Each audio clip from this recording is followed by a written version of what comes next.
Hi there, I'm Seb Maley from Qdos, and in this video we'll take a look at what we can expect in the 2026 to 27 tax year.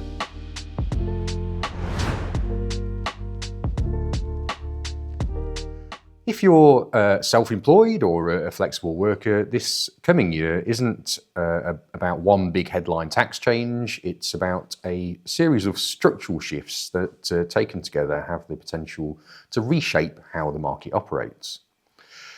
The biggest immediate change is undoubtedly around umbrella companies and the labour supply chain, which is something we've spoken about before and we'll be covering in more detail in other videos. But from April 2026, responsibility for PAYE and NIC is effectively being pushed up the chain from the umbrella, typically onto the agency closest to the end client or the client themselves where there isn't one.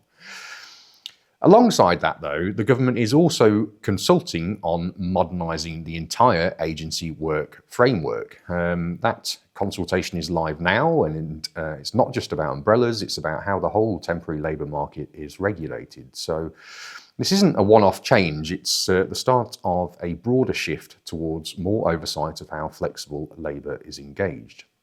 We're also seeing the launch of the Fair Work Agency in April 2026. The FWA brings together enforcement of things like minimum wage and worker rights into a single body. Practically, what it means is enforcement is likely to become more visible and more consistent, particularly in parts of the market that have historically been harder to police, like agency and umbrella arrangements. Looking slightly ahead, there are also further reforms coming for agency workers, particularly around 0 hours style arrangements. Things like guaranteed hours, notice of shifts and compensation for last minute cancellations are all on the table. Those aren't landing until 2027, but the direction of travel is already very clear. And for the self-employed, there's a major operational change coming in the form of making tax digital for income tax. From April 2026, higher earning sole traders will need to start reporting digitally on a quarterly basis. That's a significant shift in admin and compliance, and it further differentiates the experience of being a sole trader versus operating through a limited company. Finally, and perhaps most importantly, we still don't have fundamental reform of employment status. The government has said a consultation is coming, but it hasn't landed yet.